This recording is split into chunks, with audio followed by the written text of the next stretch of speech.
Olá pessoal, voltando para mais uma videoaula de psicologia.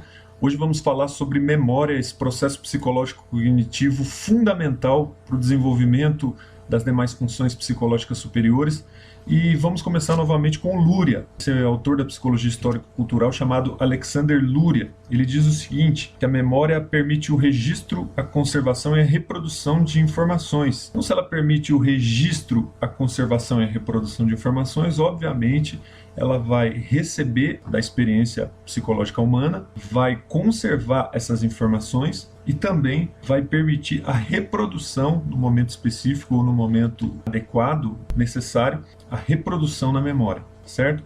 O Luria também afirma que a memória está dividida em 3 processos muito importantes. O primeiro processo diz respeito ao registro e à codificação de informações. Ou seja, inicialmente, a memória registra e codifica as informações que chegam da experiência humana. É o momento de entrada das informações na memória do ser humano. No momento que ele registra a informação, ele tem a capacidade de manter isso na memória, o famoso guardar na memória. E além disso, esse processo de registro inicial permite manter a informação ativa, ou seja, a capacidade de manter essa informação na memória, de guardar na memória, deixá-la lá no momento que você precisar. Ele fala também sobre um segundo processo, que é o processo de conservação ou armazenamento.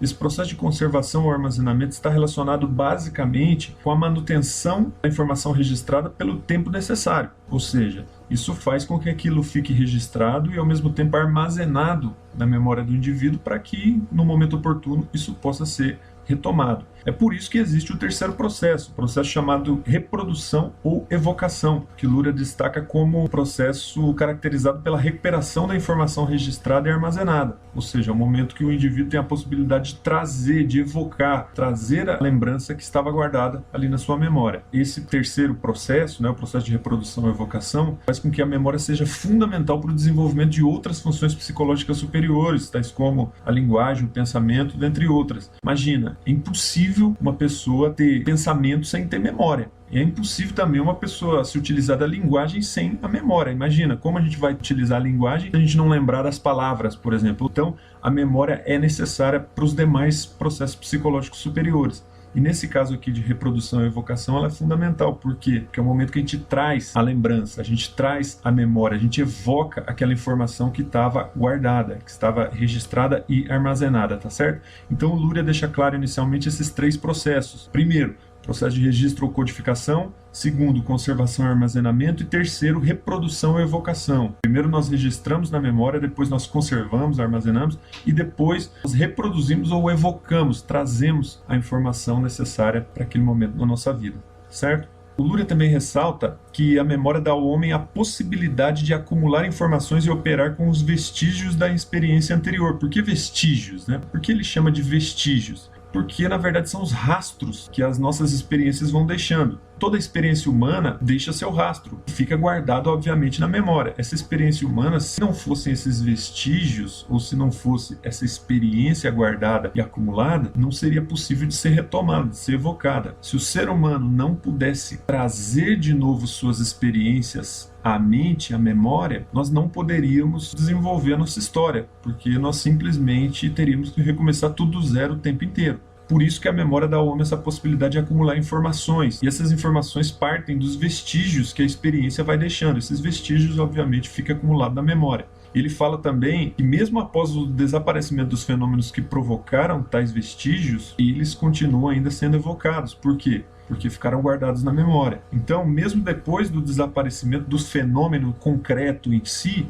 a gente é capaz de, pela mente, trazer a memória. Ou seja, ainda que o fenômeno não esteja presencialmente na experiência humana, ele está fixado na memória do indivíduo, porque o ser humano tem essa capacidade de guardar na memória e evocar no momento necessário. Exemplo disso é se eu apresentar esse objeto aqui para vocês. Eu não preciso falar o que é, você sabe o que é. Por quê? Porque existe vestígios de uma experiência anterior na sua memória. Outra questão também muito importante a respeito da memória é trazida pelo Leontiev e o Smirnov e outros autores também que escrevem com eles. Esses autores afirmam que a memória é o reflexo do que existiu no passado, mas que se fixa e é atualizado em seu funcionamento no futuro. Como assim? A memória é o reflexo daquilo que o ser humano já experimentou, já experienciou na sua vida no passado. Quando eu dei aquele exemplo do mouse, só de eu falar a palavra mouse você já se lembra. Por quê? Porque em algum momento da sua vida você já teve a experiência passada, né, de lidar com uma situação que envolvia esse objeto, esse aparelho chamado mouse. Nesse sentido é que nós temos esse processo de recordação e reprodução, ou seja, a memória nos possibilita recordar e reproduzir elementos que foram vivenciados no passado de acordo com a nossa experiência humana. E esses autores também afirmam que o processo de fixação de conteúdos na memória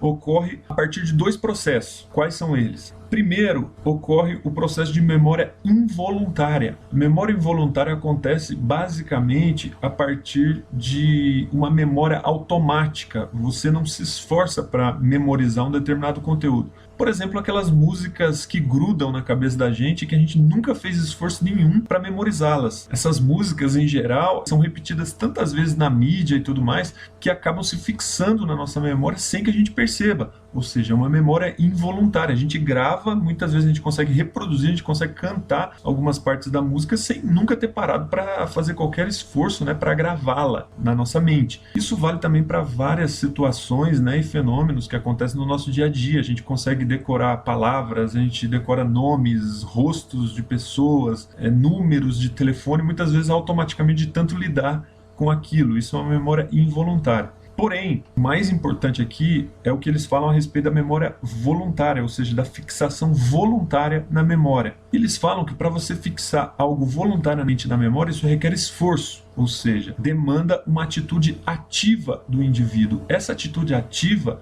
também pode ser facilitada. Tem como você facilitar guardar conteúdos na sua memória. Como assim? A partir de tarefas parciais que você coloca no processo de memorização. A utilização de tarefas parciais é muito significativa, por exemplo, na faculdade. Quando você precisa memorizar um determinado conteúdo de difícil apreensão, de difícil memorização, e você acaba utilizando técnicas para facilitar sua memória. Por exemplo, o ato de repetir, de grifar, fazer anotações, correlações, esse tipo de coisa, né? Gráficos. Tudo isso facilita o processo de memorização. Quando você faz desenhos, quando você utiliza cores diferentes no seu processo de estudo, no estudo de apostilas, de livros, de tudo mais, isso facilita muito a memorização. O fato também de anotar tudo que o professor fala e depois revisar na prova, isso tudo melhora a atitude voluntária de guardar na memória, tá certo? Então, tarefas parciais são fundamentais para quem estuda, principalmente. Isso ajuda para tudo na vida, né? Quando a gente estabelece tarefas parciais, fica mais fácil da gente memorizar determinados conteúdos. Então, isso diz respeito à memorização voluntária. Esses autores também destacam que existem basicamente duas formas de se memorizar conteúdos. Quais são essas formas? A partir da memória mecânica e da memória racional. Como são essas duas formas de memorizar? A primeira, a memória mecânica, é produzida, por exemplo, a partir de repetições e exercícios de memorização. Muitas vezes pode até envolver esforço, porém, esse tipo de memória, memória mecânica, acaba não fazendo com que os conteúdos se fixem por muito tempo, porque cria no cérebro humano conexões temporais isoladas, gerando uma memória de curto prazo, uma memória que não se fixa por muito tempo. Essas informações que são captadas, memorizadas, elas podem até ser guardadas por um tempo, mas logo elas serão esquecidas. Então isso acaba não ajudando no processo de memorização a longo prazo, né? É uma memória de muito curto prazo, essa memória mecânica. E é o que infelizmente muitos alunos fazem, ou seja, eles estudam especificamente por uma prova e depois nunca mais lidam com aquele assunto, e isso faz com que aquele conteúdo com o tempo se perca. Esse tipo de memória mecânica vale somente por um tempo, tem prazo determinado. Isso é péssimo, principalmente para a educação. A educação brasileira, infelizmente, privilegia muito a memória mecânica. Mas esses autores falam que esse tipo de memória não é a memória de melhor qualidade. Ela tem uma menor qualidade exatamente pelo fato de não ficar fixada por muito tempo. Como, por exemplo, quando você guarda um número de telefone. Esse número, de tanto você repetir, ele pode ficar gravado na sua mente. Porém, com o tempo, se você não lidar de novo com aquele conteúdo, ele vai acabar sendo esquecido. E assim acontece com tanta coisa que a gente faz. Às vezes a gente é capaz de se esquecer até de um filme que a gente assistiu. A gente ficou 2 horas assistindo um filme, mas com o tempo a gente vai perdendo a lembrança daquilo e aquilo vai se apagando e a gente não se lembra mais. Por isso que a memória mecânica não é tão recomendável, principalmente no que diz respeito aos estudos, né, que envolvem a necessidade da gente guardar conteúdos com muito mais qualidade. Então, a memória mecânica é muitas vezes desprovida de interesse e de sentido para o indivíduo, porque ela não tem aquela qualidade toda. São aqueles conteúdos que o indivíduo até chega a guardar porque ele tem a necessidade naquele momento, porém aquilo não faz sentido na vida dele, não desperta muito o interesse dele, e isso acaba fazendo com que o conteúdo seja esquecido. Por outro lado, os autores também falam que existe a memória racional, e essa memória racional ela tem muito mais qualidade. Por quê? Porque ela diz respeito à compreensão de sistemas e processos, ou seja, não é uma memória mecânica, automática, é uma memória que depende de uma qualidade ativa muito grande, depende da atividade, da ação e do esforço do sujeito para que aquela memória seja compreendida. Então, gera muito interesse e gera motivação, gera sentido naquilo que o indivíduo está fazendo. Por isso que a memória racional, ela diz respeito à compreensão de sistemas e processos, porque ela cria conexões inundadas de sentido para o indivíduo. E essas associações são agrupadas, né, no cérebro humano, generalizadas, permeadas por inúmeras conexões com outros conhecimentos ou outras informações. Ou seja, esse tipo de memória é muito mais produtivo porque exatamente gera uma qualidade na fixação dessas informações com muito mais sentido para o indivíduo. Isso faz com que ele memorize de maneira muito mais produtiva, tendo uma memória compreensiva e também racional. Por exemplo, se eu falar a palavra Itália para vocês, essa palavra pode ter uma conotação simplesmente mecânica para muitas pessoas. Por quê? Porque não conhece a realidade da Itália, porque não conhece a economia, não conhece a estrutura do país, não conhece as cidades, nunca esteve na Itália. Porém, para uma pessoa que nasceu na Itália ou para uma pessoa que já viveu na Itália, se eu falar a mesma palavra para ela, isso vai fazer muito mais sentido.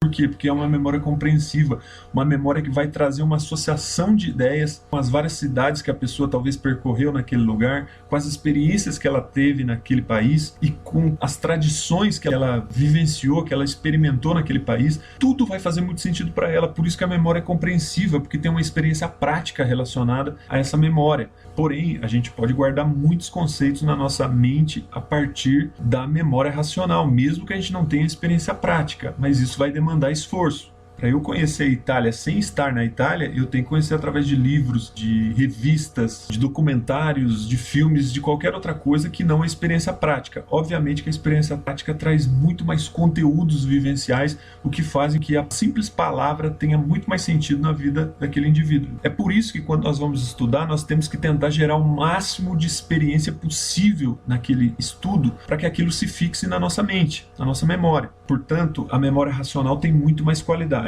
Enquanto a memória mecânica muitas vezes pode fazer com que o indivíduo se esqueça rapidamente daquele conteúdo que ele estudou. Ficou claro? Dio santo, memória, io non capisco como se dice questo in italiano. Então, pessoal, é fundamental a gente se lembrar das duas questões que a gente falou anteriormente, que existe a fixação voluntária e a fixação involuntária na memória, e que também existe a memória racional e a memória mecânica. O estudo é citado pelo Leontiev, pelo Smirnov e alguns outros autores da psicologia histórico-cultural, correto? Voltando ao Alexander Luria, esse autor que a gente citou inicialmente, ele diz algo muito parecido com o que o Smirnov e o Leontiev afirmam sobre a memória racional.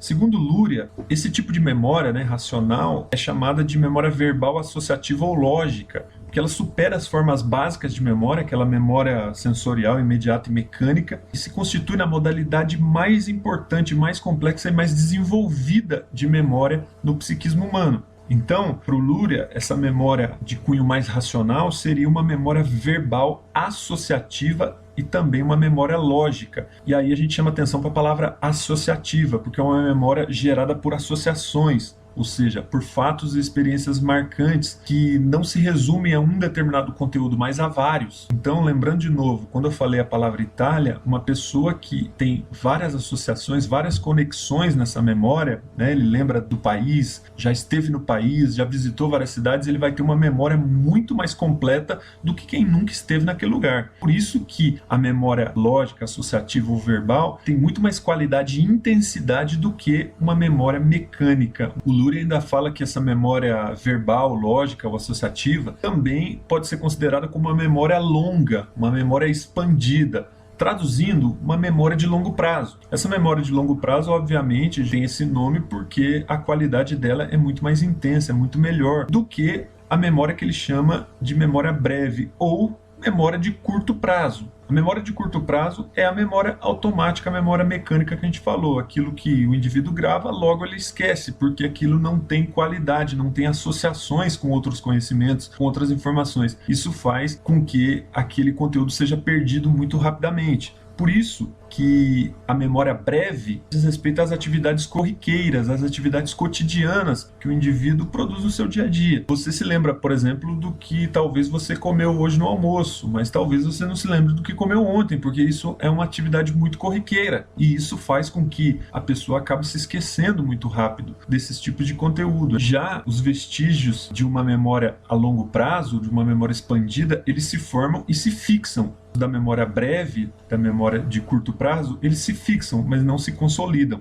tá certo? E para encerrar, vamos citar um trecho do que a Lígia Marcia Martins afirma sobre a questão da memória. Ela diz o seguinte, que a experiência histórica da humanidade seria impossível na ausência de uma propriedade psíquica cuja função central fosse o registro e o armazenamento dos traços que resultam dela. Ou seja, seria impossível a experiência histórica humana se não houvesse a memória, se não houvesse uma função psicológica superior que mantivesse a experiência humana gravada na nossa mente. Somente por esse fato que a gente conseguiu produzir história, que a gente conseguiu produzir sociedade, a gente conseguiu produzir psiquismo, que a gente conseguiu produzir a humanidade. Então, somente pela memória nós temos a possibilidade de garantir a sobrevivência da nossa espécie, porque se não fosse a memória, nossa espécie estaria fadada à extinção. O Leontiev deixa isso muito claro, né, que se não fosse pela nossa capacidade de produzir história, história é basicamente a lembrança, história é basicamente a guardar registros, nós estaríamos extintos. O ser humano depende da história que produziu.